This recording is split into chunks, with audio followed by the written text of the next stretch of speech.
एक फ्रेशर अगर स्टूडेंट वो जाना चाहे इस तरह की कंपनीज में, रेंसो जैसे में, एज ए एप्लीकेशन इंजीनियर, वो किस तरह से अपना करियर बना सकते हैं? क्या पॉसिबल है ऐसा? बिल्कुल पॉसिबल है सर। इंडस्ट्रियल जो अभी चल रहा है 4.0, ठीक है, रिवॉल्यूशन 4.0, तो इंडिया में ये रियल में अप्लाई हो रहा है या फिर ये सिर्फ एक बज़वर्ड है? मैं कहूँगा कि ये अप्लाई हो रहा है। जैसे पहले हम आज से 2-3 साल पहले कहते हैं industry 4.0 is the future, but वो फ्यूचर अभी है, वो करंट में चल रहा है।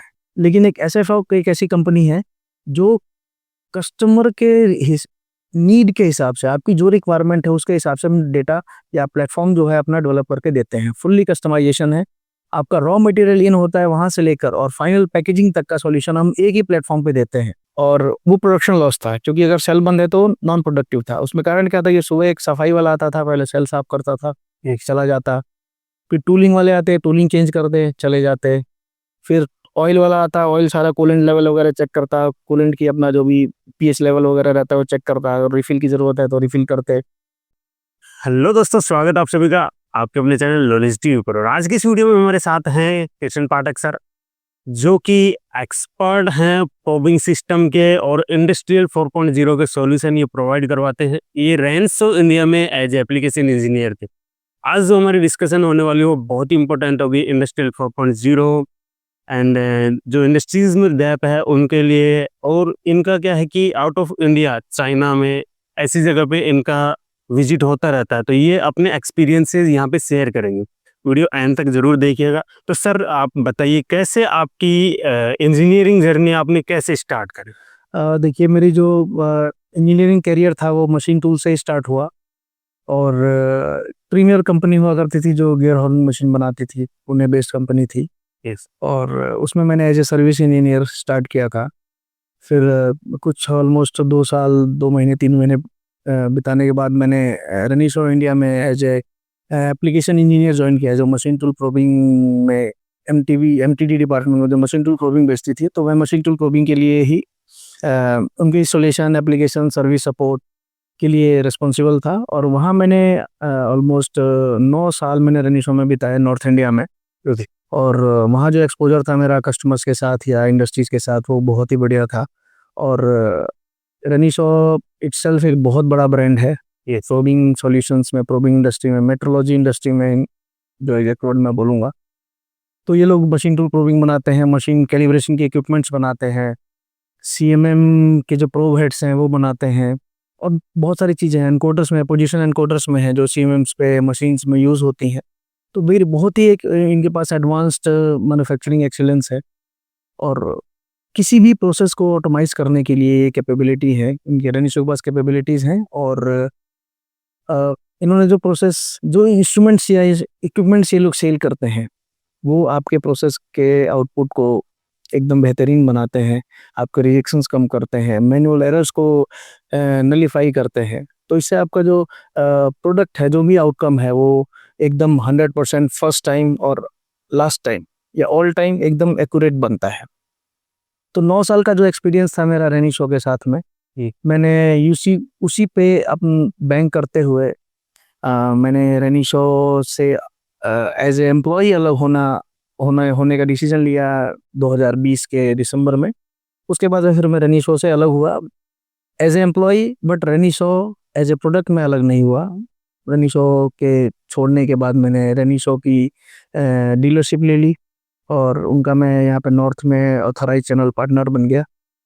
तो शंकरा इंडस्ट्रियल वहाँ से स्टार्ट हुई। और फिर आज 4 साल ऑलमोस्ट कंप्लीट होने को हो गए रेनिसो की डीलरशिप के लिए। और मैं ये कहूँगा कि मेरा ग्राफ अभी तक ऊपर ही गया है और मैं इंडस्ट्री में बहुत से सॉल्यूशंस प्रोवाइड कर चुका हूँ। अपार्ट फ्रॉम रेनिसो अगर मैं बात करूँ तो 2 या 3 या 4 ब्रांड्स और हैं जिनको मैं डील करता हूँ, जिसमें एक एसएफआर पुणे बेस्ड कंपनी है जो कि इंडस्ट्री 4.0 में डील करती है। ओके। एआरसी की कंपनी है जो कि मशीनों के लिए mist collectors, oil mist collectors वगैरह बनाती है। फिर एक मार्कन स्टैम्प कंपनी है जो थाने बेस्ड है, मुंबई मुंबई महाराष्ट्र थाने में, जो कि dot pin marking machines, laser marking machines बनाती है। ये इंडिया की सबसे पहली कंपनी थी जिसने इंडिया में डॉट पिन मार्किंग मशीन्स बनाना चालू किया था। और आज वो अच्छी खासे ऑलमोस्ट मैं कहूँगा कि वो लगभग 45 देशों में इस टाइम एक्सपोर्ट करते हैं, उनकी प्रेजेंस है। तो अच्छा एक उनका प्रोडक्ट पोर्टफोलियो है, अभी उन्होंने वो भी बहुत सारे किए हैं। तो ये कुछ सॉल्यूशंस हैं। इसके अलावा मेरा जो मेनली जो काम है वो मैं ये कहूँगा कि ऑलमोस्ट 60% 70% काम मेरा रनी शो से रिलेटेड ही है, क्योंकि उसी में मैंने सबसे ज़्यादा समय व्यतीत किया है उस कंपनी में। और मेरी जो फेस वैल्यू मार्केट में है वो रनी शो की वजह से ही है, और लोग मुझे ज़्यादातर रनी शो के ही प्रोडक्ट्स के लिए जानते हैं। तो उसी एक्सपर्टीज़ को यूज़ करके मैं अपना काम कर रहा हूँ। तो सर जैसे इतना बड़ा बड़ा ब्रांड है रेंसो, तो उससे अलग होके स्टार्टिंग में आपने खुद का जो स्टार्टअप करने का सोचा है, बहुत सारे चैलेंजेस आए होंगे। एक्चुअली मुझे जो लगता है कि उससे अलग होके खुद का स्टार्ट करने में क्या-क्या मेन चैलेंजेस आए? देखिए कुछ भी नया चालू करने के लिए बैक ऑफ माइंड एक रहता ही है। खास तौर पे हम सोचते हैं कि यार अगर नहीं चले तो क्या होगा? लेकिन ठीक है, लेकिन मैंने जो सोच के स्टार्ट किया था कि काम मुझे वही करना है, बट एज ए रेनिसो का एम्प्लॉय नहीं, मुझे इंडिपेंडेंटली करना है। और क्योंकि मेरी अपनी खुद की टेक्निकल एक्सपर्टीज़ थी, तो इसलिए ज़्यादा फ़र्क मेरे को पड़ा नहीं। तो बस मैं यही सोच के मैंने स्टार्ट किया कि यार टेक्निकल नॉलेज है आपके पास और मार्केट में प्रेजेंस है, और रेनिसो की वजह से ब्रांड वैल्यू और फेस वैल्यू बनी हुई है, तो बस उसी को कैपिटलाइज़ किया। तो शुरू के 6 महीने 7 महीने थोड़ा-सा स्लो डाउन मेरे लिए था इन पर्सनल, लेकिन उसके बाद फिर जैसे-जैसे काम पता लगा, लोगों को पता लगा धीरे-धीरे, तो चालू करते गए और फिर लोग जुड़ते गए, फिर कस्टमर की लिस्ट चलती गई। एक कस्टमर से स्टार्ट किया, आज लगभग मुझे लगता है कि मेरे पास लगभग 650 से 700 का कस्टमर बेस है। क्योंकि बहुत ही अच्छी बात है, आपने 4 साल में 600 700 कस्टमर बेस। कस्टमर बेस बना एक्चुअली पाठक जी, जो मैंने सुना है, पढ़ा है, देखा है, वो यही है कि अगर आप सेल करना चाहते हो तो रिलेशन ही सेल है। बिल्कुल। बिना रिलेशन के आप सेल कर ही नहीं सकते, आपका चाहे जो प्रोडक्ट हो। तो मैं एक चीज़ और जानना चाहूँगा, जैसे आपने आपकी इंजीनियरिंग जर्नी स्टार्ट करी और रेंसो से आप जुड़े, तो कोई एक फ्रेशर, हमारे बहुत सारे स्टूडेंट्स हैं जो हमें देख रहे होंगे, एक फ्रेशर अगर स्टूडेंट वो जाना चाहे इस तरह की कंपनीज में, रेंसो जैसे में, एज ए एप्लीकेशन इंजीनियर, वो किस तरह से अपना करियर बना सकते हैं? क्या पॉसिबल है ऐसा? बिल्कुल पॉसिबल है सर। रेनिशो इंडिया में ऑलमोस्ट मुझे लगता है कि 350 से 400 लोगों की टीम है। और रेनिशो इंडिया एक पूरी 100% रेनिशो पीएलसी जो यूके बेस्ड कंपनी है उसकी 100% सब्सिडरी है। और पुणे में इनका पूरा एक प्लांट सेटअप है, जो कि बहुत सारे एक प्रोडक्ट्स जो है वो इंडिया में मैन्युफैक्चर करते हैं। और रेनिशो इंडिया की वेबसाइट्स पर जाके कैरियर्स में आप जाके अप्लाई कर सकते हैं। अप्रेंटिस के लिए भी रेनिशो बहुत से चांसेस देती है। और खाली रेनिशो ही नहीं, मेरे जितने भी प्रिंसिपल्स हैं जिनको मैं यहाँ रिप्रेजेंट कर रहा हूँ, एसएफओक हुआ, मार्कन स्टम्प हुआ, ये सभी लोग आपको अपॉर्चुनिटी देते हैं एज ए फ्रेशर। तो आप यहाँ जाके और वहाँ अप्रेंटिस के लिए अप्लाई कर सकते हैं। ओके, ये तो हो गया फ्रेशर्स के लिए। अगर कुछ हैं जिनको एक्सपीरियंस ऑलरेडी 9 इयर्स 10 इयर्स, किसी का मशीनिंग में है, किसी का सेल्स में है, वो किस तरह से यहाँ पे जा सकते हैं? हाँ, देखिए ये थोड़ा-सा एक अ, मतलब कहूँगा कि थोड़ा-सा डिफ़िकल्ट रहता है इसमें, क्योंकि रेनिसो में वैकेंसीज़ जो है वो बहुत कम निकलती हैं। Yes. और निकलती हैं तो एक्सपर्टीज़ आते हैं, और जो आते हैं फिर वो यहीं के रह जाते हैं, जल्दी छोड़ते नहीं हैं कोई भी। आप देखेंगे तो रेनिसो में, अगर आप रेनिसो की लिंक्डइन साइट पे जाएँगे, उसके पेज पे जाएँगे तो आपको पता लगेगा कि मुझे लगता है 3 या 4 एम्प्लॉइज़ ऐसे हैं जिन्होंने अभी जस्ट 20 इयर्स कंप्लीट किए हैं। तो रेनिसो का एक बहुत अच्छा ट्रैक रिकॉर्ड है कि जो कई बार यहाँ पे यूके में भी मैंने देखा है, जब मैं रेनिसो में तो मेरे साथ ही थी। कई लोगों ने एज़ ए फ्रेशर जॉइन किया जी। या अप्रेंटिस जॉइन किया, और वो यहाँ से रिटायर हुए हैं अच्छी-अच्छी पोस्ट पे पहुँच के। तो बहुत से लोग हैं जो कभी रेनिसो एक बहुत अच्छी कंपनी है जॉब करने के लिए और सीखने के लिए, और बहुत सारे करियर अपॉर्च्युनिटीज़ मिलते हैं। तो मैं यही कहूँगा कि अगर आपको रेनिसो जैसी कंपनी के साथ जुड़ना है तो आप उनके पेज को फॉलो करिए, और उनकी लिंक्डइन पे या फेसबुक पे या इंस्टाग्राम पे या जो भी सोशल मीडिया प्लेटफ़ॉर्म्स है उस पे आप देखते रहिए। अगर कोई वैकेंसी निकलती है तो आप इमीडिएटली अप्लाई कीजिए। ठीक है सर, बहुत अच्छी जानकारी आपने दी है। अगर हम अब बात करें इंडस्ट्रियल जो अभी चल रहा है 4.0, ठीक है, रिवॉल्यूशन 4.0, तो इंडिया में ये रियल में अप्लाई हो रहा है या फिर ये सिर्फ एक बज़वर्ड है? मैं कहूँगा कि ये अप्लाई हो रहा है। जैसे पहले हम आज से 2-3 साल पहले कहते हैं industry 4.0 is the future, but वो फ्यूचर अभी है, वो करंट में चल रहा है। बहुत सी कंपनीज़ हैं, क्योंकि अभी हमारे पास ऐसा कोई प्लेटफ़ॉर्म नहीं था जो डेटा को कलेक्ट करे और एक लाइव डेटा दे प्रोडक्शन का, मशीन शॉप के केस में। बाकी सब चीज़ों में तो स्काडा वगैरह पहले से चलते हैं, तो डेटा रिकॉर्ड होता रहता था। लेकिन स्पेसिफिकली बात करूँ कि मशीन शॉप की, तो मशीन शॉप में हमारे पास ऐसा कोई प्लेटफ़ॉर्म नहीं था जिसके थ्रू सारा का सारा मशीन डेटा रिकॉर्ड हो, प्रोडक्शन डेटा रिकॉर्ड हो, लॉसेस रिकॉर्ड हो, रिजेक्शंस रिकॉर्ड हो, ऑपरेटर की परफॉर्मेंसेस रिकॉर्ड हो। अभी तक क्या होता कि सब इंडिविजुअल बेस पे रहता था कि जिसने जो डेटा लिख दिया, अगले दिन मैनेजर की या एमडी के टेबल पे पहुंचता था कि कल ये प्रोडक्शन हुआ, इतना लॉस हुआ। तो उसी के लिए ही इंडस्ट्री 4.0 का प्लेटफ़ॉर्म है। और एक एसएफओक जिस कंपनी के साथ जिसको मैं यहाँ पे नॉर्थ में रिप्रेजेंट कर रहा हूँ, एसएफओक स्टैंड्स फॉर कि स्मार्ट फैक्ट्री हॉक। एक एक बाज की जो नज़र है वो प्लांट के ऊपर रखता है और सारा का सारा डेटा जो है लाइव कैप्चर करता है। इंडस्ट्री 4.0 प्लेटफ़ॉर्म में बहुत सारे प्लेयर्स हैं और सभी ने अपने-अपने तरीके से डेटा कैप्चर करके उसका डैशबोर्ड बनाया है। लेकिन एक एसएफओक एक ऐसी कंपनी है जो कस्टमर के नीड के हिसाब से, आपकी जो रिक्वायरमेंट है उसके हिसाब से हम डेटा या प्लेटफॉर्म जो है अपना डेवलप करके देते हैं। फुल्ली कस्टमाइजेशन है। आपका रॉ मटेरियल इन होता है वहां से लेकर और फाइनल पैकेजिंग तक का सॉल्यूशन हम एक ही प्लेटफॉर्म पे देते हैं, ताकि आपको अलग अलग पार्टीज के लिए जुड़ना ना पड़े। तो किसी भी कंपनी का इक्विपमेंट है, अगर वो डेटा शेयर करने के लिए कैपेबल है, तो हम डेटा कैप्चर करके और आपके हिसाब से डैशबोर्ड क्रिएट करके दे सकते हैं। जो कि बहुत ही बड़ी बात है। आप क्या-क्या सॉल्यूशंस प्रोवाइड करते हैं उनके लिए, जैसे कि आईओटी? मेरे पास एक तो जो ओई मॉनिटरिंग है, प्रोडक्शन मॉनिटरिंग है, और मेंटेनेंस मॉड्यूल्स हैं, टूल लाइफ मॉनिटरिंग है।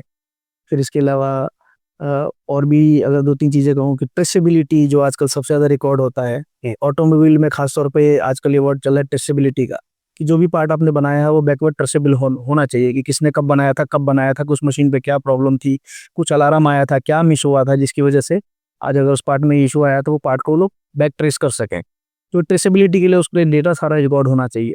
तो ये सब सॉल्यूशंस हम लोग देते हैं। मेंटेनेंस मॉड्यूल्स भी हैं हमारे पास, मशीन्स की कंडीशन मॉनिटरिंग भी है, कि अगर कोई पर्टिकुलर पार्ट किसी टाइम पे बना था तो उस टाइम मशीन के पैरामीटर्स क्या थे, वो उस लेवल तक की रिकॉर्डिंग करते हैं। तो उस पर्टिकुलर पार्ट के सीरियल नंबर के अगेंस्ट में उस मशीन के सारे पैरामीटर रिकॉर्ड होते हैं। सपोज कीजिए अगर कोई मशीन सीएनसी मशीनिंग कर रहा है, तो किसी टूल पे ऐसा तो नहीं कि पर्टिकुलर उस टूल पे कुछ लोड बड़ा हो या कोई अलार्म आगे चला गया हो।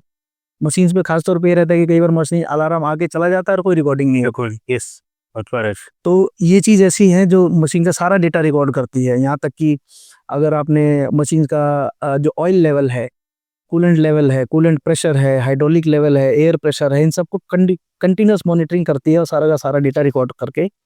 अच्छा सर, जैसा आपने बताया कि मशीन की सारी चीज़ें, क्या जैसे मान लो पर्टिकुलर मेरा कोई पार्ट चल रहा था, उस टाइम पे क्या आरपीएम चल रहे थे, क्या फील्ड सब वो सब रिकॉर्ड, और ये भी रिकॉर्ड होता है कि अगर किसी ने फीड नॉब 100% रखी हुई है या नहीं रखी हुई है।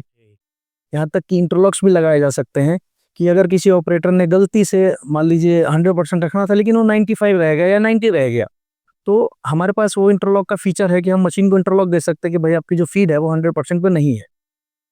तो उससे भी हम प्रोग्राम फीड, हम इसमें एक मास्टर डेटा फीड करते हैं। तो उस मास्टर डेटा में सारी चीज़ें रहती है कि प्रोग्राम फीड इतनी है इस टूल की और एक्चुअल इतनी आ रही है, तो उसके ऊपर हम इंटरलॉक लगा के मशीन को स्टॉप कर सकते हैं या होल्ड कर सकते हैं। और खाली होल्ड ही नहीं करेंगे, ऐसा नहीं कि ऑपरेटर करके और चला गया, बाद में मशीन खड़ी की खड़ी है।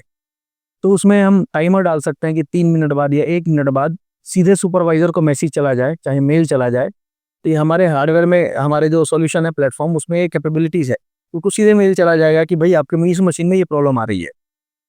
अगर वो भी उसको इग्नोर करता है, मान लीजिए आप एज ए एमडी कहते हैं कि यार मुझे ये इंटरलॉक चाहिए, अगर 1 मिनट में नहीं मशीन चली तो सुपरवाइजर को जाना चाहिए। अगर सुपरवाइजर ने 5 मिनट में उसको रेक्टिफाई नहीं किया या एक्शन नहीं लिया, तो वो उसके ऊपर एक्सीलरेट हो जाएगा। तो ये सारा का सारा ऑटोमाइज कर सकते हैं और सारा का सारा लाइव डेटा चलता है। तो इसमें ऐसा नहीं होगी आज प्रॉब्लम आई है तो अगले दिन मालिक के टेबल पे पहुंचेगा यार ये प्रॉब्लम थी। तो और मालिक भी बैठे हैं तो टेबल पे देख सकते हैं उनके पास क्या क्या मशीनें चल रही है, कौन सी मशीन चल रही है, कौन सी बंद है, वो सब दिखेगा उनको, किसी से पूछने की ज़रूरत नहीं पड़ती। पाठक जी, इतनी सारी चीज़ें अभी अवेलेबल हैं और यहाँ पे जो मुझे लगता है सबसे बड़ा गैप है वो है अवेयरनेस का। लोगों को पता ही नहीं है कि क्या-क्या चीज़ें हैं। अच्छा, आप मुझे ये बताएँगे, जैसे आप बता रहे हैं तो इस तरह के सॉल्यूशन आपने दिए हुए होंगे कुछ एम्प्लॉइज़ में, तो उनकी परफॉर्मेंस में पहले और बाद में क्या डिफरेंस आया? आपने क्या मतलब ये ऑब्जर्वेशन? बहुत ही छोटी-छोटी चीज़ें हैं जिसका डेटा रिकॉर्ड नहीं होता। जैसे हमने कई ऐसी कंपनीज़ में दिया है, जहाँ पे रोबोट लगे हुए हैं सेल में, जहाँ ये समझा जाता है कि इससे ज़्यादा एफिशिएंसी हम इसको नहीं निकाल सकते। तो किसी कस्टमर ने एसएफओ को टास्क दिया, या यूँ कह लें कि उसको इग्नोर करने के लिए कि अरे बार-बार आ रहे हैं एसएफओ वाले, मैं इनको ऐसा टास्क देता हूँ कि ये कर नहीं पाएँगे और फिर ये आना छोड़ देंगे। ओके। तो उस पे भी हमने टास्क दिया और उस पे भी हमने उसको इम्प्रूवमेंट करके दिखाया उनको। हालाँकि बहुत ही छोटी-सी चीज़ थी, लेकिन उसका क्योंकि रिकॉर्ड ही नहीं था इसलिए नहीं पता लगता था। यस। कारण ऐसे बताता हूँ कि सपोज़ कीजिए जब हमने अपना आईओटी प्लेटफ़ॉर्म और गेटवे और सॉफ्टवेयर लगाया उस सेल पे, हुँ, हुँ। तो सुबह से शाम तक पता लगा कि मशीन लगभग 1 से डेढ़ घंटे या कुछ एक सर्टेन टाइम था जिसकी वज़ह से मशीन बंद रहती थी, सेल बंद रहता था और वो प्रोडक्शन लॉस था क्योंकि अगर सेल बंद है तो नॉन प्रोडक्टिव था। उसमें कारण क्या था कि सुबह एक सफाई वाला आता था, पहले सेल साफ करता था, एक चला जाता, फिर टूलिंग वाले आते, टूलिंग चेंज करते, चले जाते, फिर ऑयल वाला आता, ऑयल सारा कूलेंट लेवल वगैरह चेक करता, कूलेंट की अपना जो भी पीएच लेवल वगैरह रहता है वो चेक करता, अगर रिफ़िल की ज़रूरत है तो रिफ़िल करते। तो ऐसे ही 3-3 4-4 लोग अलग-अलग टाइम पे आते थे, ओके। और अपना काम करके जाते थे। हालाँकि उनको जो असाइन किया गया था वो लोग अपना काम परफेक्टली कर रहे थे। लेकिन एज़ ए जब आप ये सिस्टम लगाते हैं तो मैंने बताया कि SF hub, smart factory hub, चील की निगाह आपकी, बाज की निगाह आपकी प्लांट में रहती है। यस। तो जब वो पूरा डेटा रिकॉर्ड हुआ तो उनको पता लगा यार कि ये तीनों चारों लोग अलग-अलग टाइम पे आते हैं, जिसकी वज़ह से अलग-अलग टाइम पे सेल बंद करना पड़ता है। यस। तो जब ये चीज़ें पता लगी, डेटा आया कि हाँ भाई एक्चुअल में ये हो रहा है, तो मालिक ने कहा कि सबको एक ही स्लॉट दे दो, सुबह 15 मिनट, शाम को 15 मिनट। ग्रेट। तो जो पहले डेढ़ घंटा, 2 घंटा अलग-अलग टाइम पे बंद रहती थी, अब 15-15 मिनट के लिए, आधे घंटे के लिए दो, तो वैसे ही उनकी प्रोडक्टिविटी बढ़ गई। तो पाठक सर, मैं ये जानना चाहूँगा, एक्चुअली बहुत सारे जो हमारे ऑडियंस में हैं वो फ्रेशर्स हैं एंड उनको आइडिया ही नहीं है, कुछ एक्सपीरियंस भी है, बहुत सारे ऐसे हैं जिनको 8 साल 10 साल इतना एक्सपीरियंस हो जाता है बट उन्हें पता ही नहीं होता है प्रोबिंग कैसे होती है, एक्चुअल में क्या प्रोबिंग क्या क्या कर सकती है, क्या उसके बेनिफिट्स हैं, थोड़ा बताएंगे इसके बारे में? अ, देखिए, सबसे ज़्यादा मैंने अपना टाइम स्पेंड किया है वो प्रोबिंग के साथ ही किया है। तो उसके बारे में मैं ये कहना चाहूँगा कि रेनिसो प्रोबिंग जो ये इक्विपमेंट है या सिस्टम है जो मशीन को लगती है, हम्म। ये आपके सिस्टम को क्लोज़ लूप में डालता है। जैसे सपोज़ कीजिए कि आपने मशीन पे कोई पार्ट बनाया, आप उसके लिए फिक्सरिंग करते हैं, पार्ट को रखते हैं, फिर उसको सबसे बार पहली बार डायल करते हैं और उसका एक्स, वाई, जेड ऑफसेट डाल देते हैं और सारे टूल जो हैं उनका जेड ऑफसेट आप ले लेते हैं। जो भी मेथड्स होते हैं, किसी के पास टूल प्रीसेटर्स हैं, स कोई पेपर लगा के टच करके लेता है, कोई हाइड्रो लॉक रहता है, जेड ब्लॉक उस पे ले लेते हैं, तो सबके अपने-अपने मेथड्स हैं और सभी अपने तरीके से उसमें काम करने में एक्सपर्ट हैं। लेकिन अ, अगर आप रेनिशो प्रोबिंग को उसमें इंट्रोड्यूस करते हैं, तो उसमें बेनिफिट ये होता है कि आप समझ लीजिए अगर आपके पास मशीन पे प्रोब लगा हुआ है, तो आप हर पार्ट को डायल कर रहे हैं। आप समझिए कि आपको किसी पार्ट की रिक्वायरमेंट ऐसी है कि अगर एक बोर के रिस्पेक्ट में कोई पर्टिकुलर पीसीडी पे होल मारने हैं, तो उसके लिए बोर के रिस्पेक्ट में हर बार सेंटर परफेक्ट होना चाहिए। आप कितना भी बढ़िया फिक्सर बनाएँगे, उसमें कुछ तो आपको प्ले रखना पड़ता है ताकि पार्ट को आप क्लेम कर पाएँ। ये बिल्कुल। 10 माइक्रोन, 20 माइक्रोन, तो जितना भी वो वेरिएशन होगा, वो पार्ट आपके पीसीडी पे रिफ्लेक्ट करेगा, वो वेरिएशन आपके पीसीडी पे रिफ्लेक्ट करेगा। बिल्कुल भी। अगर आपके पास प्रोबिंग है, तो प्रोब आएगी, सबसे पहले डायल करेगी, साइज़ और फीचर के हिसाब से 10 से 20 सेकंड या 30 सेकंड का साइकिल टाइम आता है हम्म। और फिर वो वापस टूल चेंजर में चला जाएगा और ऑटोमेटिकली वो वर्क ऑफसेट अपडेट करेगी और फिर नए वर्क ऑफसेट के साथ ही मशीनिंग होगी। तो ये बहुत बड़ा बेनिफिट होता है कि आप समझिए हर पार्ट डायल कर रहे हैं बिल्कुल। और खाली एक्स वाई ही नहीं, अगर पार्ट लगा है ऊपर, नीचे, डेप्थ में, तो वो भी कर सकता है। अब आप मान लीजिए आईडी चेक कर रहे हैं और कई बार ऐसा होता है कि बना हुआ पार्ट ही दोबारा लग गया। यस। तो एक तरह से पोगो कि भैया उसी साइकिल में बता देगा, उसके लिए कोई एक्सटर्नल साइकिल नहीं है, एक ही साइकिल में सारी चीज़ें बता देता है। अगर डाया सही लगा है या फेस सीधा बैठा है, तो वो पहले ही बता देगा। तो इसका जो है ये, इसे हम कहते हैं प्रोएक्टिव एक्शन। आप कोई पार्ट बनाएँ, बाद में सीएमएम करें या जो भी आपके पास चेकिंग मेथड है, इंस्पेक्शन मेथड है, उसको इंस्पेक्ट करें और फिर देखें यार ये तो खराब बन गया, रिजेक्ट हो गया। यस, तो अगर आपकी मशीन में प्रोबिंग सिस्टम है तो आप उसको गलत बनने से पहले ही चेक कर सकते हैं। अगर पार्ट की सीटिंग, सपोज कीजिए कोई भी पार्ट है, अगर वो गलत बैठा है, सपोज ये टेढ़ा बैठा है, तो ड्रिल तो टूल तो सीधे चलेंगे। बिल्कुल अब जैसे ही आप सीएमएम पे जाएंगे, इसका प्लेन बनाएंगे, वो उसका जो प्रोजेक्शन है वो अलग हो जाएगा, तो पार्ट रिजेक्ट है। बिल्कुल। तो उसके लिए लोग सीट चेक मेथड लगाते हैं, लेकिन हर बार हर जगह सीट चेक लगाना मुश्किल होता है, खासतौर पर कास्टिंग के कंपोनेंट्स में। ये सीट चेक क्या होता है, थोड़े बताएंगे सीट चेक मेथड? देखिए, मान लीजिए आप पार्ट रखते हैं तो पार्ट प्रॉपर क्लैंप हुआ है कि नहीं, नीचे 3 पॉइंट पे एयर का प्रेशर रहता है। जब पार्ट प्रॉपरली क्लैंप होगा और बट होगा तो वहाँ पे एयर प्रेशर बिल्ट होगा, तो उसको समझ में आएगा कि हमारा जो कंपोनेंट है वो प्रॉपर क्लैंप हो गया है।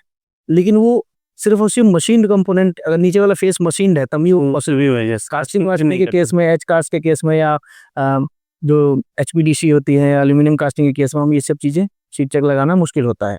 तो उस केस में हम प्रोबिंग बहुत बढ़िया यूज़ कर सकते हैं कि पार्ट अगर ऊपर बैठा है, नीचे बैठा है, आगे पीछे, तो उसके हिसाब से हम उसको ऑटो करेक्ट करके वापस बनने देते हैं। और कई चीज़ें, मैं ये भी नहीं कहता कि प्रोबिंग हर चीज़ किसी चीज़ को सीधा कर सकता है, लेकिन जिसको नहीं कर सकता है एटलीस्ट उसको बनने से पहले बता देगा, अलार्म दे देगा, भाई आपका पार्ट ये गलत लगा हुआ है, अगर आप बनाएंगे तो ये खराब है। और साथ में टूल प्रोबिंग सिस्टम, जैसे अभी क्या होता है कि अगर आपने 10 टूल चलाने हैं तो 10 के 10 टूल हो गया, तो आप प्रीसेटर से ऑफसेट लेके आके मैनुअली इनपुट करेंगे। यस, फिर मशीन पे आएंगे, अगर मान लीजिए ड्रिलिंग हो रही है, टैपिंग हो रही है, तो ड्रिल टूट गया तो टैप भी टूट जाएगा शेयर। तो अगर आपके टेबल पे टूल प्रीसेटर लगा हुआ है, मशीन रेनिशो का टूल प्रोब लगा हुआ ये। है, तो ड्रिलिंग होनी है तो जहाँ जहाँ जो इंपॉर्टेंट ऑपरेशन है, सपोज की ड्रिलिंग के बाद टैपिंग होनी है, या कई बार एक्यूरेसी अचीव करने के लिए लोग पहले ड्रिलिंग करते हैं, फिर होल मिल करते हैं, फिर रिमर करते हैं, या कई बार पीसीडी टूल चलाते हैं, तो वो बहुत महंगे टूल होते हैं। अगर वो टूट गए तो बहुत ज़्यादा नुकसान होता है। बिल्कुल। तो उस केस में अगर है तो ड्रिल जाके चेक होके चला जाएगा। अगर टूट गया है तो वहीं के वहीं अलार्म दे देगा, अगला टूल आने नहीं देगा। बिल्कुल। तो टाइम भी बचता है, टूलिंग की कॉस्टिंग भी बचती है, प्रोडक्ट भी बचता है, आपका पार्ट भी बचता है। और कई बार एक्सीडेंट ऐसे ऐसे होता है जिसमें मशीन का स्पिंडल तक खराब होता है, एक्सिस भी डैमेज होते हैं, बिल्कुल। एक्सिस की ज्योमेट्रिक एक्यूरेसी खराब होती है, तो ये सब चीज़ों से बचते हैं। तो ये प्रोबिंग लगाने से ये फ़ायदा होता है। मैं जनरली जहाँ भी इंस्टॉल करता हूँ, मैं लोगों को कहता हूँ कि प्रोबिंग लगाने से होता ये है कि आप अपने सिस्टम को, मशीन को मैन डिपेंडेंट बनाने की बजाय सिस्टम डिपेंडेंट बना देते हैं। मशीन को खुद पता रहता है कि मशीन कर क्या रही है। अभी टूल आया, काट के चला गया, लेकिन वो सही काटा है कि नहीं काटा है, अगर आपके पास प्रोबिंग है तो आप उसको जज कर सकते हैं। कई बार नाइट शिफ्ट होती है, या जो गेज चेक कर रहे हैं उसका गलत कैलिब्रेशन की वजह से पार्ट चेक करते हैं, डाया पता चला गलत बनता है, वो चला गया। तो अगर आपको स्टॉबिंग है तो आप 5 पीस बाद, 10 पीस बाद, जो भी आपको लगता है कि फ्रीक्वेंसी चेक कर दीजिए, मशीन पे सही चेक हो जाएगा, बैच के बैच रिजेक्ट नहीं होंगे। तो रेनिशो के पास ऐसे ऐसे इक्विपमेंट्स हैं जो मशीन के साथ भी करते हैं, ऊपर भी और बाहर भी। जैसे रेनिशो का एक वर्सेटाइल गेज है, इक्वेटर सिस्टम, यस।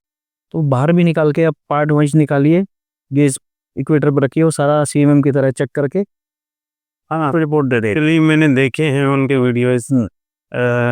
इससे मुझे ये चीज़ भी याद आई, पाठक जी, फर्स्ट टाइम जब मैं आपसे मिला था, वो वहाँ पे जब मैं इंटीग्रेक्स मशीन पे था, वहाँ पे भी उन्होंने प्रोबिंग के लिए पोगायोकॉन को एक करना था। बिल्कुल।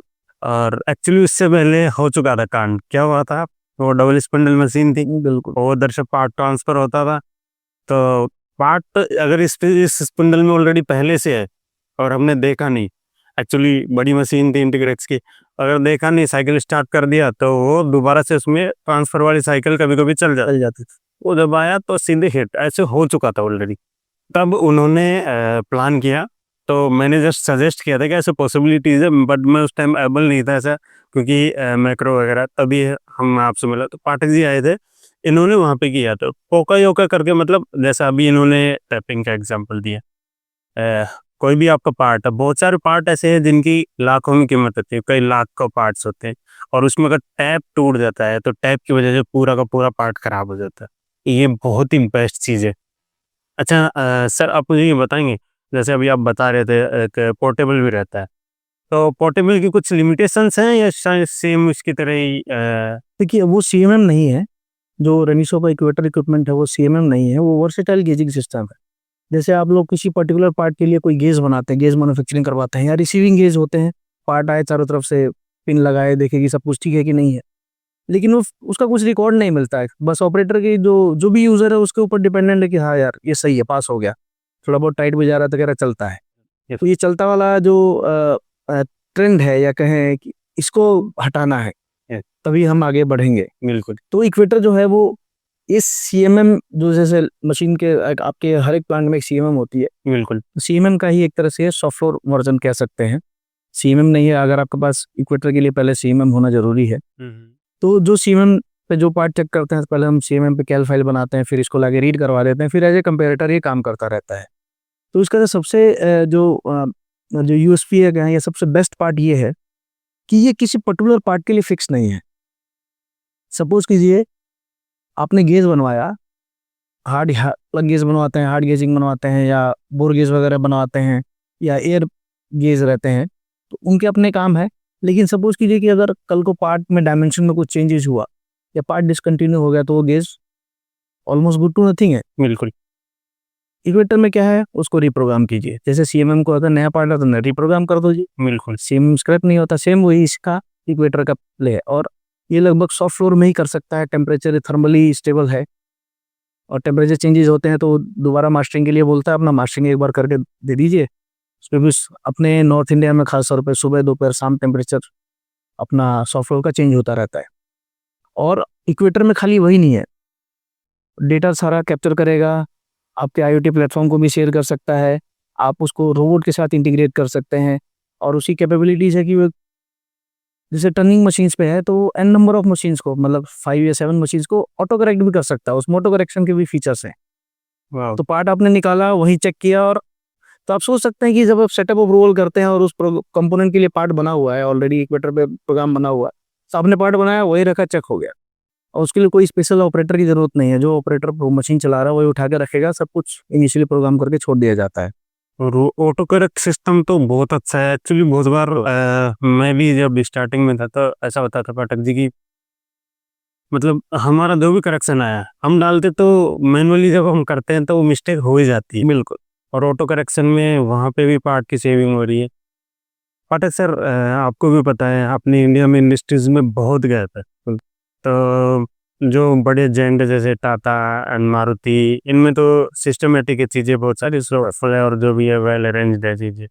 लेकिन बहुत सारी कंपनी ऐसी हैं, वो किस तरह से अपनी शॉप फ्लोर को इम्प्रूव कर सकते हैं? देखिए जैसे आपने नाम लिया कि बड़े जाइंट्स हैं, बड़े जाइंट्स और छोटे कंपनीज में यही डिफरेंस है कि बड़ी कंपनियां अपना सिस्टम ऐसा बनाती हैं कि कोई आदमी आए छोड़ के जाए, क्योंकि इंडस्ट्री में सभी को अपॉर्चुनिटीज मिलती हैं तो स्विच ऑन करते रहते हैं, किसी भी, चाहे वो नीचे लेवल पे हो या ऊपर लेवल पे हो। और यही ट्रेंड है कि एक एक दिन जो स्टार्ट करेगा वो धीरे धीरे आगे बढ़ता है, तो कंपनी स्विच करता है और अच्छी पोजीशंस पे जाता है। तो अगर आप अपने सॉफ्ट फ्लोर को सिस्टम ओरिएंटेड बनाएंगे रादर देन मैन ओरिएंटेड, कई कंपनी में मैंने देखा यार कि वो नहीं आए तो आज ये काम नहीं होगा। बिल्कुल तो इन सब चीज़ों से हटने के लिए आप ये छोटे छोटे ऑटोमेशन स्टेप्स हैं। जैसे आप मशीन पे प्रोबिंग लगाते हैं, एक बार प्रोग्राम करके छोड़ दिया, आप लोगों को ट्रेनिंग देती है, आदमी छोड़ दिया, तो फ़ोन पे हो सकता है या आप दोबारा से ट्रेन कर सकते हैं, क्योंकि प्रोग्राम बना के छोड़ दिया तो कंटिन्यू चलता रहता है। बिल्कुल तो इसी तरह अगर आप अपने सिस्टम को, अपने प्रोसेस को सिस्टम ओरिएंटेड बनाएंगे, इसी के लिए ऑटोमेशन की ये चीज़ें लगती हैं। यस तो उसमें ये प्रोबिंग बहुत हेल्प करती है। टूल, ऑटोमेटिक टूल लेंथ लेना, टूल ब्रेकेज चेक करना, प्रोबिंग डायल करना, जो ऑपरेटर के स्किल पे डिपेंडेंट था कि कंपोनेंट ऑपरेटर आएगा वो डायल करेगा या सुपरवाइजर आएगा वो डायल करेगा, क्योंकि हर एक प्लांट में स्पेसिफिकली अगर बात करो डाई एंड मोल्ड्स में होता है कि हर पार्ट अलग अलग बनता है। बिल्कुल तो उसके लिए एक सेटर रहेगा अलग है, एक ऑपरेटर अलग है। तो अगर सेटर रहता है तो वो आएगा, वो डायलिंग करेगा, उसका सेंटर निकालेगा, टूल के लेंथ लेगा, फिर मशीनिंग होती है। तो अगर आपके पास प्रोबिंग सिस्टम है तो हम कैम सॉफ्टवेयर्स में कई बार हम ऐसे यूज़ कर डाल लेते हैं कि वो आएगा, स्टार्टिंग में ही सबसे पहले टूल आएगा, टूल लेंथ लेगा और डाया चेक करेगा। डिपेंड करता है कि टूल आप टूल प्रो कौन सा यूज़ कर रहे हैं उसके ऊपर। और आपने जो प्रोग्राम में लेंथ तो नहीं देते प्रोग्राम में, लेकिन जो डायमीटर का टूल आपने प्रोग्राम में डाला हुआ है, क्या वो एक्चुअली फिजिकली अवेलेबल है मशीन पे? नहीं, ऐसा तो नहीं आपने बोला 10 का और ऑपरेटर लगा दिया 12 का या 8 का या 9 का। बिल्कुल। बड़े टूल्स में तो फिर भी आंखों से देख सकता है, लेकिन जैसे ही छोटे आते हैं 1 mm 2 mm, तो आंखों से देखना और डिस्टिंग्विश करना बहुत मुश्किल सा है।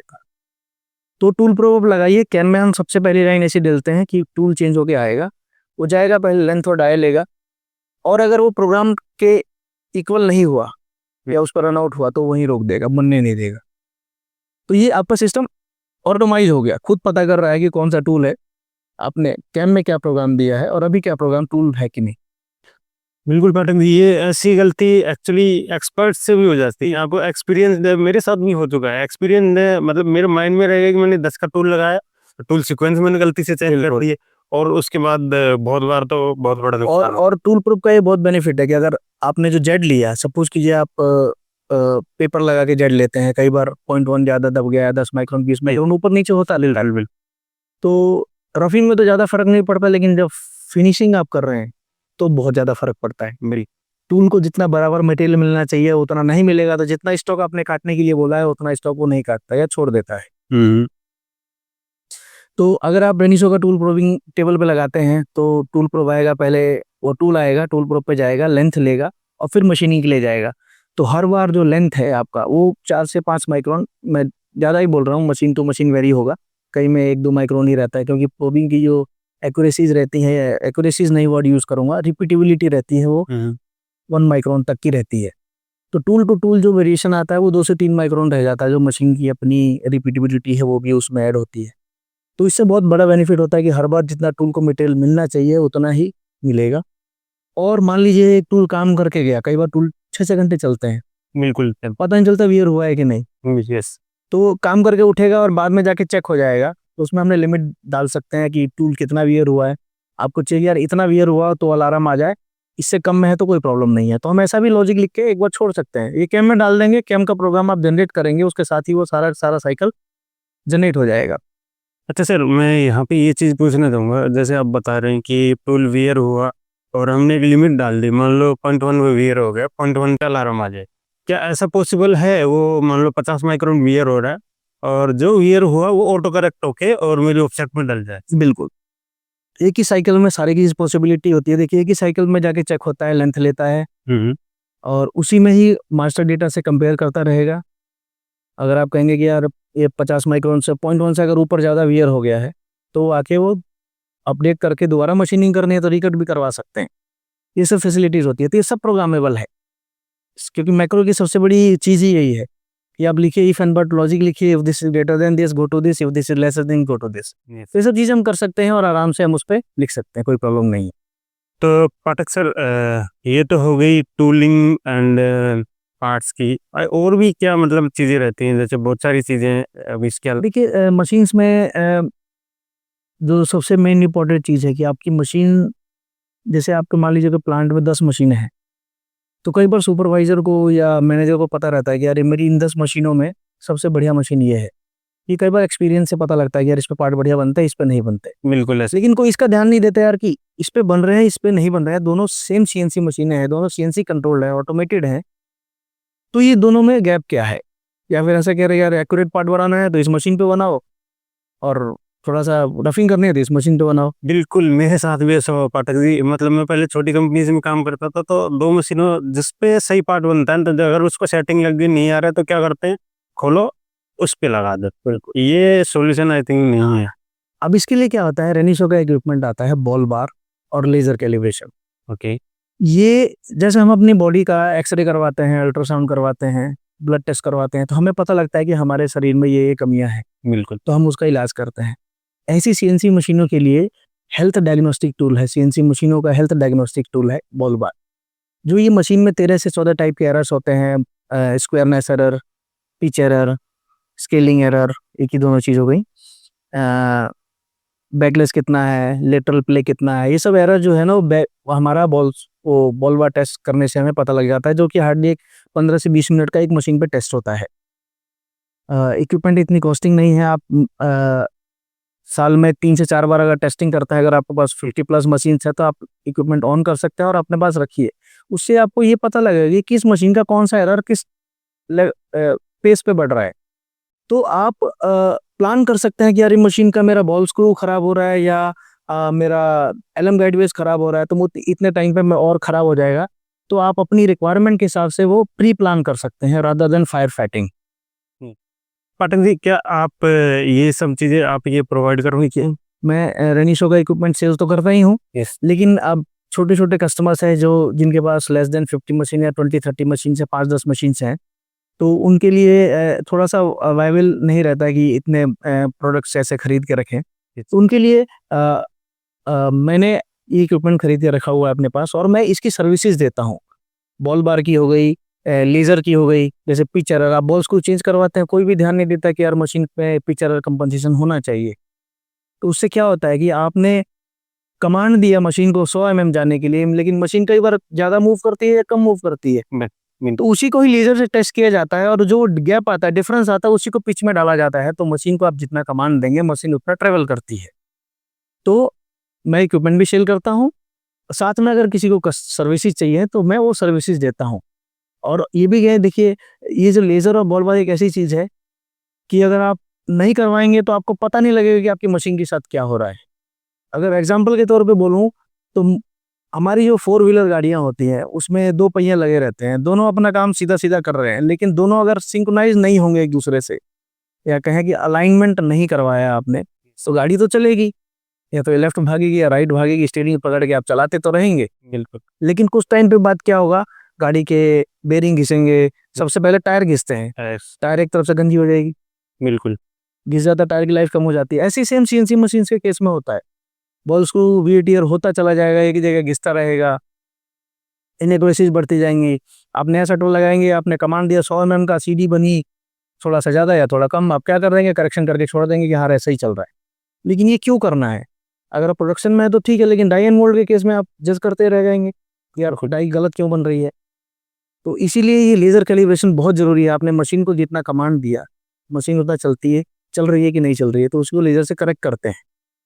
और साथ में दोनों एक्सिस एक दूसरे के परपेंडिकुलर है कि नहीं है, ये भी बहुत इंपॉर्टेंट रहता है। यस। हम जनरली क्या करते हैं, ग्रेनाइट ब्लॉक लेते हैं, एक एक्सिस सीधा किया, दूसरा चेक करते हैं। उसमें क्या होता है कि एक टाइम पे एक ही एक्सिस मूव कर रही होती है, लेकिन बॉल बार टेस्ट पर दोनों एक्सिस एक साथ जब मूव करते हैं तो एक्चुअल में दोनों मोटर का सिंक्रोनाइजेशन पता लगता है। तो जब हम उस पर सर्कल बनाते हैं तो दिखता है कि वो सर्कल कितना परफेक्ट बना है।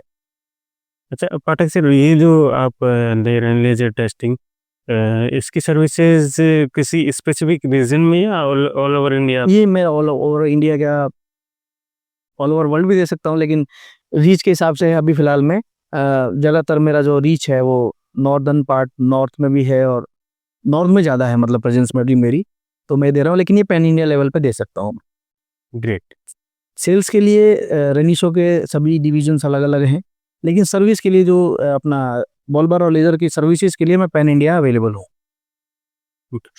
और क्या चीज़ें हैं हो सकती हैं इसके अलावा, जैसे आपने भी बताया ये इसके लिए एक बहुत ही छोटा-सा काम मैंने जब रेनिशो छोड़ने के बाद स्टार्ट किया था, कि कुछ हटके की, किसी कस्टमर ने मेरे को चैलेंज दिया था कि यार मेरी एडिट की कोई ना कोई भी आके लगा देता है, सुपरवाइजर के पास रहती है, लेकिन किसी ने आके कई बार टेस्टर लगा के खोल देते हैं, और प्रोग्राम में फीड रात को बढ़ा देते हैं। Edit programme? प्रोग्राम एडिटिंग की बात कर रहा हूँ, सीएनसी मशीन पे, वो फीड बढ़ा देते हैं, रात को पार्ट बनाया, फिर सुबह देखा तो पार्ट रिजेक्ट हो जाते हैं।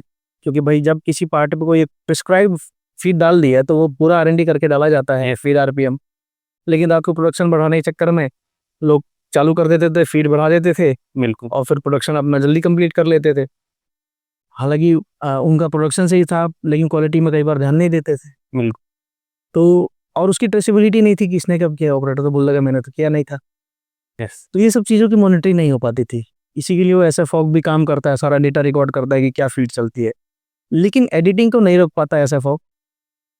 एडिटिंग के लिए हालांकि मेथड्स हैं, लेकिन सबसे ईजी मेथड था, चालू किया था, कस्टमर ने किया, तो मैंने क्या किया, एक बायोमेट्रिक यूनिट लिया, जैसे आप देख सकते हैं, ऐसी छोटी सी यूनिट है, बिल्कुल स्टैंड अलोन।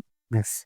उसको मैंने एडिट की से रिप्लेस किया, इसमें रिले इनकॉर्पोरेट करवाया, 24 वोल्ट मशीन पे चलने के लिए लगाया, तो बना के चालू किया। तो मजाक मजाक में जी कस्टमर ने बोला, मैं कहा ठीक है सर ला के दे देते हैं। तो मैंने कम से कम 20-25 डिवाइसेस खरीदे अलग अलग, क्योंकि ये सिंपल अटेंडेंस वाली ही मशीन थी।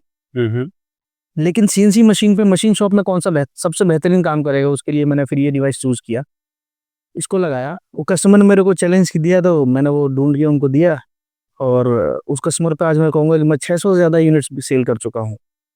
और खाली उसी कस्टमर पे नहीं, बहुत से मशीन टूल बिल्डर और ये एडिट लॉक देने से फ़ायदा उनको ये हुआ कि एक तो चाबी का झंझट खत्म, चाबी खो जाती थी तो नई चाबी मंगवाओ, बहुत महंगी पड़ती थी, या कोई भी चाबी लग जाती थी, किसी में भी कोई पेचकस लगा के शॉर्ट कर लेता था, और ये नहीं पता लगता कि किसने कब का जाके क्या एडिट किया। बिल्कुल। तो फिंगरप्रिंट लगाने से हुआ कि जो आदमी उसमें ऐड होगा फिंगरप्रिंट में, जिसको एक्सेस होगा वही एक कर पाएगा, बिल्कुल। और उसने कब कब एडिटिंग की है वो सारा रिकॉर्ड मिलता है इसमें से।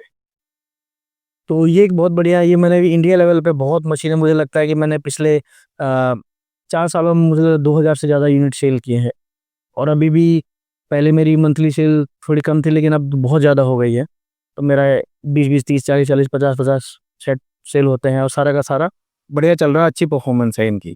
अच्छा, जो कस्टमर्स है आई थिंक इसको इसलिए प्रेफर करते हैं कि ये सस्ता पड़ता है और सस्ता भी है, बिल्कुल यस, सस्ता भी है और ईज़ी टू यूज़ है। बिल्कुल। तो और लॉकिंग हो जाती है, और आजकल बहुत सी बड़ी कंपनियों ने तो मैंडेटरी कर दिया कि यार उनको प्रोग्राम लॉक चाहिए। उनको, उन्होंने कहीं किसी कस्टमर पे देखा तो उन्होंने दूसरे कस्टमर पे जाके बोला कि यार उन्होंने ऐसा किया, तुम भी ऐसा करो। तो ऐसे-ऐसे करके मेरी जो प्रेज़ेंस है वो अच्छी खासी हो गई है इसमें। और ये मैंने पैन इंडिया लेवल पे बहुत सारे सिस्टम्स दिए हैं, गुजरात में भी दिए हैं, साउथ में कोयंबटूर में भी दिए हैं, चेन्नई में भी सेल किए हैं, हैदराबाद में भी सेल किए हैं। तो कोलकाता रीजन में भी बहुत सेल किया है, नॉर्थ में तो खैर है ही है। पाठक जी, यहाँ पे बहुत अच्छी चीज़ आपकी ये लगी कि आपके कस्टमर ने बोला और आप अपनी तरफ से उसके लिए जो बेस्ट सॉल्यूशन हो सकता है वो आपने किया। बहुत सारे क्या करते हैं, कस्टमर ने बोला मेरे पास अवेलेबल नहीं है, ठीक है अवॉइड करते हैं, बट आपने उस पर रिसर्च की एंड वो चीज़ बनाई, जो कि बहुत अच्छा है। ये अच्छा है, देखिए हम, हालाँकि मैं भी सब कुछ नहीं कर सकता, लेकिन जहाँ पे कुछ सोच सकता हूँ या जो मेरी कैपेबिलिटीज़ हैं उसके हिसाब से मैंने उसको किया है। और सबसे अच्छी चीज़ है कि मेरा जो सर्कल है उसमें मेरी तरह के ही 2-3 लोग हैं। तो हम 3 लोग अलग-अलग डिफरेंट काम करते हैं। कोई टूलिंग से रिलेटेड करता है, कोई फिक्सर एंड टूलिंग कर रहा है, कोई मशीन एक्सेसरीज़ बना रहा है, कोई कस्टम मशीन्स बना रहा है। तो ऐसे-ऐसे करता हूँ, तो कस्टमर्स रिक्वायरमेंट देते हैं तो मैं सबको इंटरलिंक करता हूँ। तो इससे बहुत बड़ा बेनिफिट होता है कि सभी के लिए एक इंटरलिंक हो जाता है, तो कस्टमर को बेहतर सॉल्यूशंस मिल पाते हैं। बिल्कुल, आपके पास मैं पाठक जी के घर में बहुत लोगों को ये चीज़ें पता ही नहीं है। अच्छा, इसके अलावा और क्या-क्या सॉल्यूशन है आपके पास? क्या-क्या चीज़ें सॉफ्ट फ्लोर इम्प्रूवमेंट के लिए? देखिए सॉफ्ट फ्लोर में तो देखेंगे तो एक इक्वेटर हो गया, दिस इज़ यस, एयरसी की जो एनवायरनमेंट फ्रेंडली रहता है कि जैसे मशीन पे कटिंग हो रही है तो कूलेंट जलता है, वेपर बनता है, यस, तो वापस ऑपरेटर के को इन्हेल करता है, या जो सॉफ्ट फ्लोर रहता है उसके अंदर जो एयर है वो क्लीन नहीं रहती, ऑयल जला हुआ रहता है।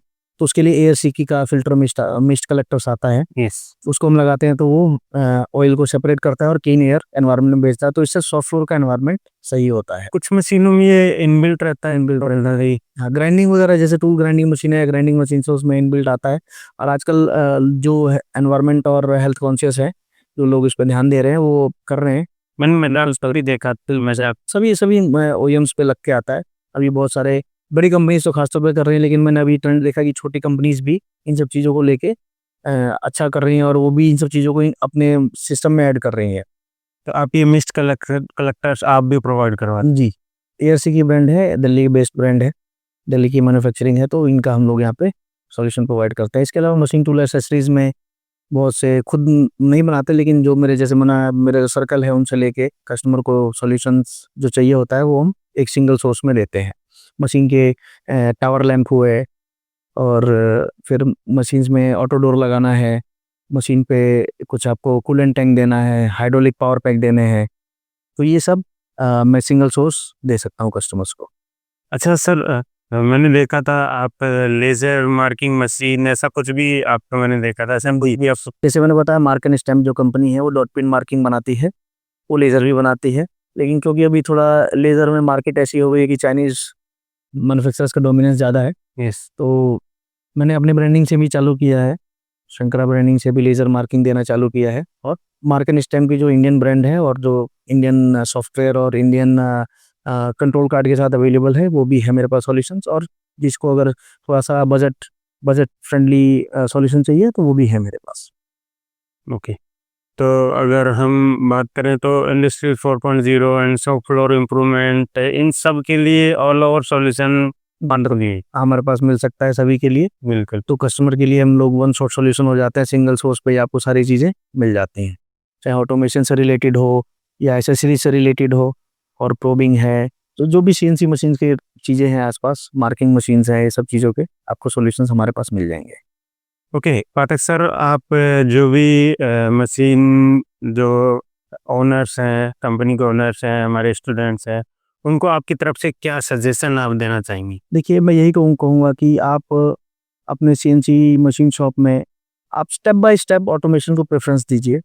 जितना आप सिस्टम को अपने ऑटोमाइज़ करेंगे, आपके लिए प्रोडक्टिविटी उतनी अच्छी बनेगी।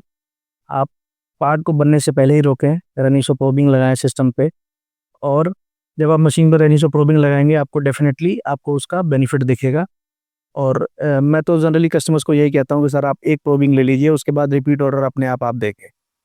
क्योंकि उसके बेनिफिट्स ही ऐसे हैं, वर्ल्ड लेवल की कंपनी है और बहुत बेनिफिट देती है। क्योंकि देखिए, वीडियो पे मैं सारी चीज़ें नहीं बता सकता, ना मैं बोल सकता, क्योंकि टाइम बहुत ज़्यादा हो जाता है। लेकिन जब आप अपने प्रोसेस को ऑटोमाइज़ करेंगे, जैसे ब्रेकेज सेंसर ही हो गया, सबसे बढ़िया ऑटोमेशन का है, प्रोबिंग लगा दिया ऑटो डायलिंग के लिए, तो छोटे-छोटे ये फॉर्म ऑफ ऑटोमेशन करेंगे जो आपको प्रोडक्टिविटी को बढ़ाएँगे। तो इनको आप अपने शॉप फ्लोर में इनकॉर्पोरेट कीजिए और इसको आदत बनाइए, जिससे आपको लॉन्ग टर्म में बहुत अच्छे बेनिफिट्स मिलेंगे। पाठक जी, बिल्कुल मुझे ये लगता है अभी इंडिया में जो माइंडसेट है, इस तरह से लोग सोचते हैं कि मैं इतनी कॉस्ट की प्रॉब्लम है जो कि कैपिटल को ही है, और मेरी मतलब इतना मेरे पार्ट का वो नहीं आ रहा, कैसे उस चीज़ को वो डाइजेस्ट नहीं कर पाते हैं। वही होता है कि प्रोबिंग जो है वो डायरेक्ट कैश बेनिफिट नहीं देती। लेकिन जैसे मैंने आपको बताया कि एक टूल ब्रेकेज का एग्जांपल ले लीजिए। ये टूल टूट गया तो डैमेज होता है, तो स्पिंडल में अच्छा खासा कॉस्टिंग होती है। जितना उसका रिपेयर का कॉस्ट होगा, उससे कम में ही प्रोबिंग कॉस्ट दो बार का लग जाएगा, जो ब्रेकेज का भी काम करेगी। बिल्कुल। तो मैं यही कहूँगा कि आप लोग जो भी यूज़र्स हैं, जो भी व्यूअर्स हैं, वो आप इस पे फ़ोकस कीजिए कि आप अपने सिस्टम को कैसे ऑटोमाइज़ करें, ताकि मशीन पे कुछ हो रहा है तो मशीन को खुद पता रहे कि यार ये गलत हो रहा है। तो मशीन वही रुक जाए, रादर देन कि पूरी की पूरी बैच रिजेक्ट हो जाता है। कई बार आपने चेक नहीं किया, कस्टमर पे पहुँच गया, फिर वो डेबिट मारता है, तो बहुत ज़्यादा नुकसान होता है। Time, material waste, man power, सब कुछ वेस्ट होता है। तो इससे अपने सिस्टम को ऑटोमाइज़ कीजिए, ताकि आपको बेनिफिट मिले।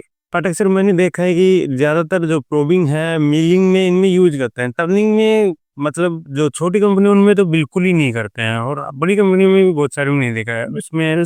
देखिए, टर्निंग पे थोड़ा-सा अवेयरनेस कम है, जिनको रहती है वो टूल आई लेते हैं और प्रोबिंग लगाते हैं, जिसमें प्रोबिंग आप मशीन पे ही डाया चेक करके ऑटो करेक्ट कर सकते हैं। या खास तौर पे मैंने प्रोबिंग के एप्लीकेशन टर्निंग पे वहाँ ज़्यादा देखा है, जहाँ सॉफ्ट मशीनिंग होती है, सेंटर टू सेंटर क्लैंपिंग में। क्योंकि जब आप सेंटर टू सेंटर क्लैंपिंग करते हैं, तो कई बार पार्ट लेफ्ट राइट मूव होता है, बिल्कुल। और टूल वहीं आगे कट मारेगा, तो कई बार ज़्यादा कट लगता है, कई बार कम लगता है। तो उसे आप प्रोबिंग लगाइए, जेट टच लेगा, उसके रेफरेंस में रेफरेंस जनरेट करेगा, फिर मशीनिंग होगी, तो हर बार वही मशीनिंग होगा।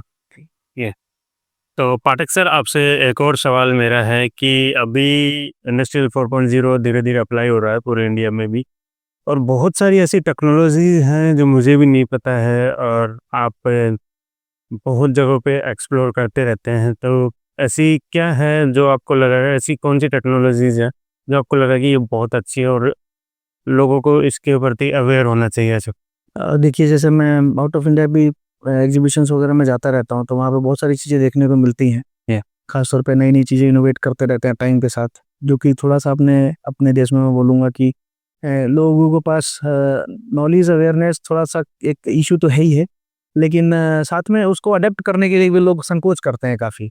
यस।